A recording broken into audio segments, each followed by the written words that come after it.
Okay, hello everyone. I am Arsh. Most of you already know me. I'm pretty popular in these circles if you don't catch up.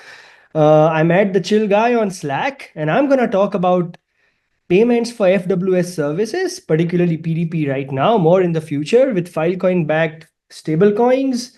I'm not going to pray to demo gods. This thing is solid, it just works. And hey, look at me. If it doesn't work, we'll turn it off and on again. So here we go. Let's jump right into it. We've built something called Hot Vault, which is a drag and drop file storage on Filecoin, verified with hot proofs by PDP, with real-time on-chain USDFC payments, contingent to timely proofs.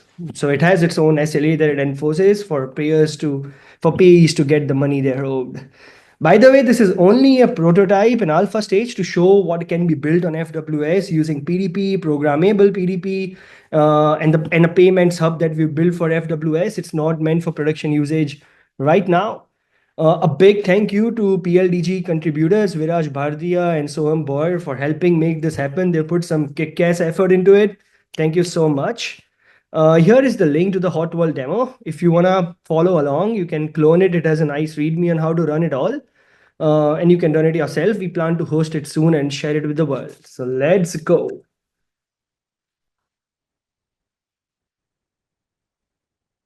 Okay, do you guys see my screen? Do you guys see the hot world? Awesome. Okay, let's go. So let's get right into it.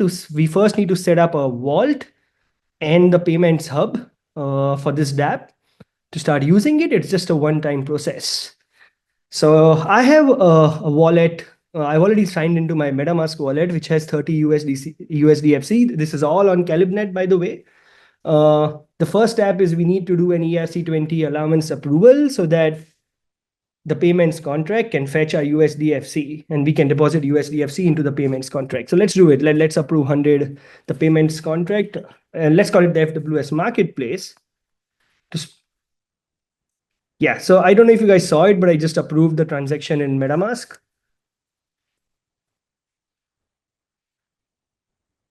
And it's going on. Web3 demos are awkward because you need to wait for these transactions to get confirmed. But I hope I'm charming enough to guide you through it, and we'll get through it. I want you to understand that this is a real demo in that this dApp is talking to a dApp backend, which is talking to PDP tool, which is the client for PDP, with which it stores and retrieves data from Filecoin SPs. Filecoin SPs are talking to the PDP verifier contract. The PDP verifier contract is talking to the SLA service contract that we've implemented for this dApp, which has its own SLA and payment policies, which in turn is talking to the payments contract to orchestrate payments for both the client and the service provider. And the dApp is then talking to the payments contract to show the payments widget that you see right here. So there's a lot of integration that has gone into making this happen. And we hope it can serve as a good example of how and what you can build with FWS. Stand by, more docs are coming soon. So we'll just wait for this transaction to complete.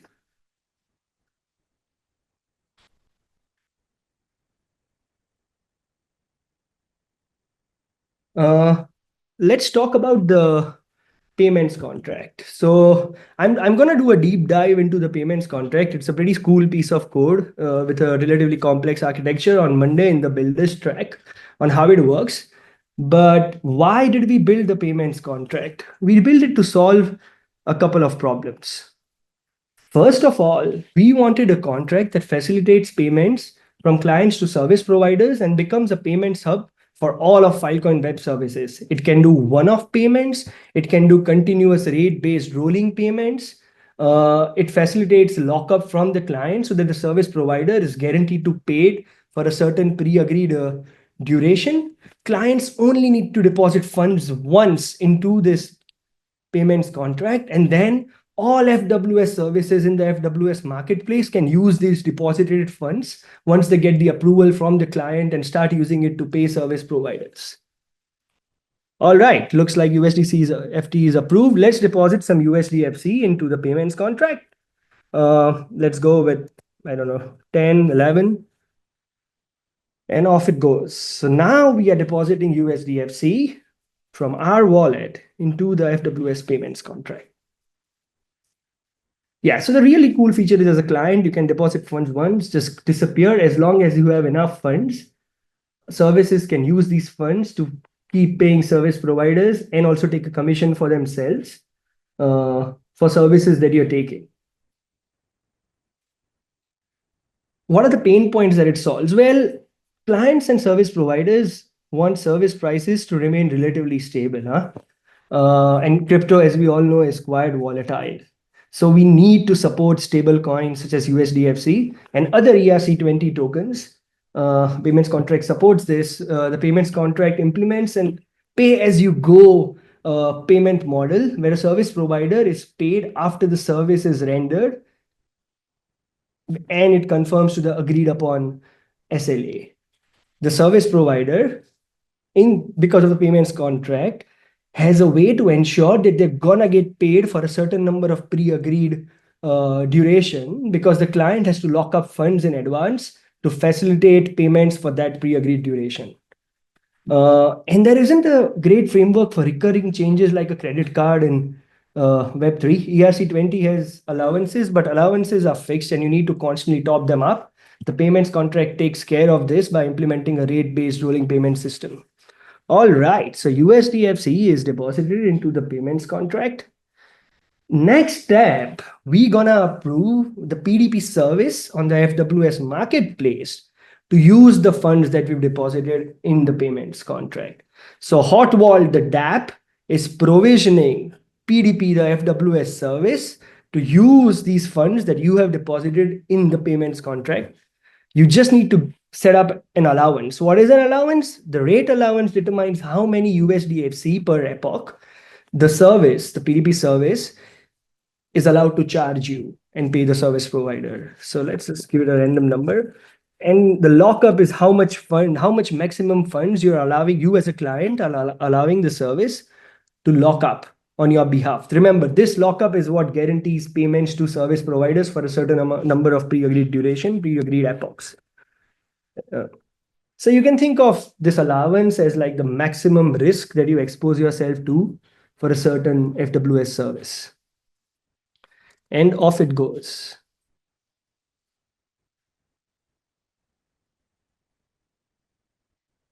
And this payments contract is meant to be a single billing hub for all FWS deep-in services. This DApp and the PDP service is just one example of who can use the payments contract and the funds you deposit there. It allows clients and service providers to transact on-chain with a FIL-backed stablecoin, such as USDFC. And this is the cool thing, is when you use USDFC, you're transacting in stablecoins and you're getting the stability of a stablecoin. But because this stablecoin is backed by Filecoin, you're keeping the value in the Filecoin economy. Because to mint USDFC, for example, you first have to deposit FIL, and only then can you mint USDFC. So on-chain stablecoin payments are pretty good for this use case. And the main feature, the one other main feature of this payments contract is that it allows you to configure an arbiter contract, which is the SLA contract that Jen talked about, that will ultimately have a final say on all disputes. And you, as a service creator, can program your own SLA. As a dApp builder even can program your own SLA, your own payments policy in this arbiter contract. And the payment contract will always refer to this arbiter contract before the SPE is allowed to settle the funds they are owed. Okay, so last step is we need to get some hot wall space. Let's do it. So basically think of this as like you go to Google Drive, you go to S3, you set up you buy an entire storage container for yourself. So we're provisioning a storage container for you on the PDP service in this case. Hot storage container backed by PDP proofs. We're gonna charge you, when I say we, the storage provider and the service contract are gonna charge you 0.1 USDFC for setting up this container for you. It's a one-time fee, and once this container is set up, you can then go and upload as many files as you want to this vault/container. So this is an example of one-time payment from the funds that you already deposited into the payments contract. And off it goes. Yeah, so where was I? I was talking about the arbiter contract. For example, for this hot wall dApp, we've built an arbiter contract that tracks all proofs that are submitted by a PDP service provider. And for proofs that you don't submit on time, that is for epochs that are faulted, the service provider simply doesn't get paid the funds for those epochs, and you as a client can reclaim those locked funds back. So this is, for example, is this one example of what an arbiter can do. You can build an arbiter that takes a data feed from an oracle for the arbitration decision to take input from the real world. You can build an arbiter where a DAO can vote on whether a certain service provider and service creator should get paid or not. If you have verifiable proofs for a deep in service, the arbiter can keep track of when the proofs were not submitted on time, if the proofs were wrong, if there were faults, and simply not pay for this epochs like we are doing in Hot Vault. So you can be really creative with the arbiter slash SLA contract.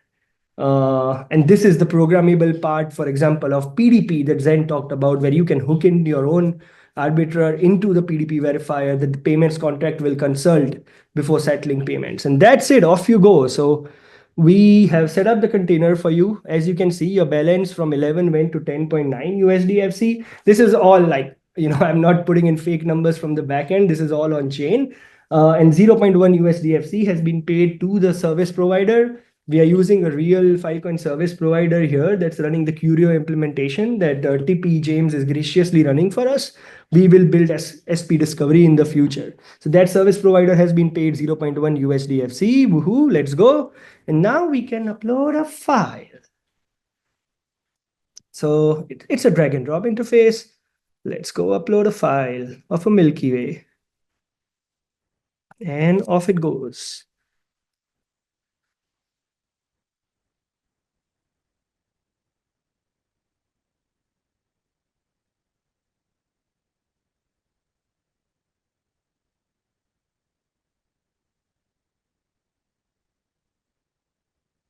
Okay, sorry, just a minute.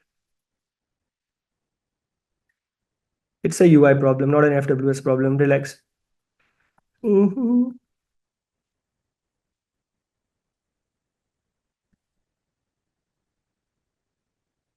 Okay, looks like demo gods do exist. I should not have pissed them off. Just give me 1 second and we'll get this sorted.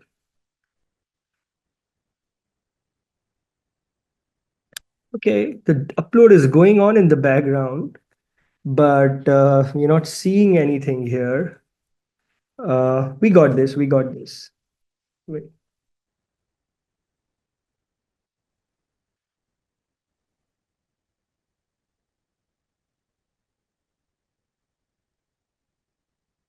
Okay, the file should show up once the upload is complete. This looks like a UI bug.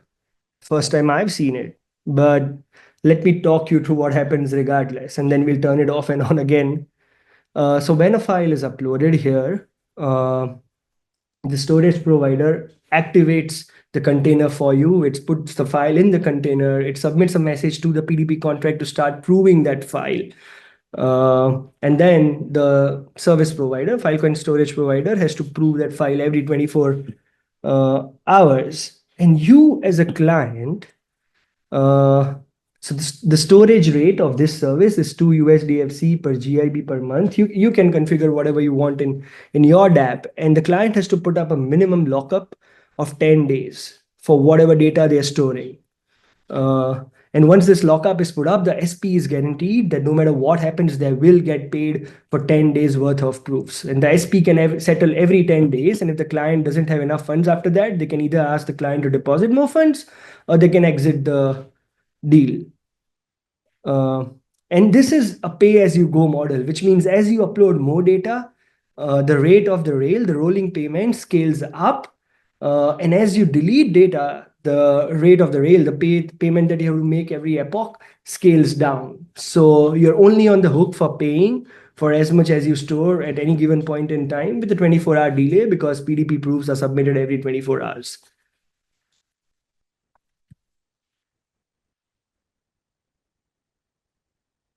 Oh, all right. Look, we have three Milky Ways people because I clicked on Milky Way 3 times. Woohoo.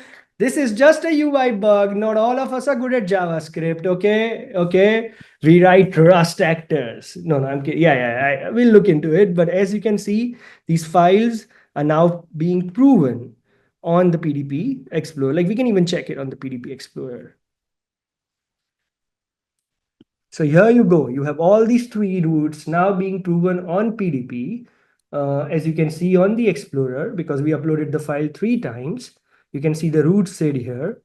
And you can see that your funds are now locked to pay for these 3 files for the next 10 days. As long as the storage provider submits their proofs on time, they can withdraw from these locked funds whenever they want for the epochs that they have already proved. If they fault for any epoch, they will not get paid for that epoch, and you as a client can claim back your locked funds. So this is the arbitration SLA part that I was talking about, and you can be really creative with your own SLA arbitration contracts and do whatever makes sense for your DApp or your service.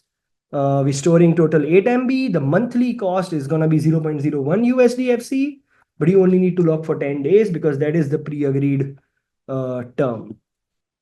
Woohoo! No sweat, it worked. Awesome. There's a lot more to the payments contract. I'm giving a talk on Monday in the Builders track where we'll dig through the architecture of the payments contract, how you can implement an arbitrator, what's a rail, what's an account, what's lockup, what's fixed lockup, what's rolling based payments. Like we'll really dig into the weeds of it. The goal of this demo was to show you that now you can build things like this really quickly, like a pay, decentralized Substack where people pay as they go for articles they are consuming, all on chain in stablecoin payments hosted on Filecoin service providers, a pay as you go Google Drive, decentralized Expensify. Like the world is yours. Especially now that we have on-chain stablecoin payments subject to arbitration and SLA contracts with pluggable services such as PDP. All right. Now let's wrap this up. Uh, Yeah, I talked about all this. Main the next steps is we're gonna build an on-chain deal making protocol for FWS, so you don't need to hard code like a certain SP in your dApp. It's gonna be an open permissionless network. We're gonna build tools for builders. We're gonna build subgraphs for the PDP contract, payments contract, other FWS contracts and services. We're gonna build Explorer. You already saw the PDP Explorer. We're gonna build one for payments as well. We're gonna build a payment dApp widget. Then you can easily integrate into your dApp so your clients can interact easily with the FWS payments hub and the FWS marketplace without you having to rebuild it again for your users. We have more FWS services coming up like FIL. We're going to build cookbooks for payments, PDP, other FWS services. We're going to partner with the amazing FIL team for that. I just want to say that we are now extremely serious about building a world-class DX experience, a world-class UX experience. It's not just going to be protocol work. So if you as a builder are more interested in the application layer, come talk to us, join FilWS, join the early builders program, talk to me in Toronto. I'm at the chill guy on Filecoin Slack. I'm pretty chill. As you can see, I didn't panic when the demo didn't work. Yeah, it comes naturally to me. And we can hack on all of this together. Thank you.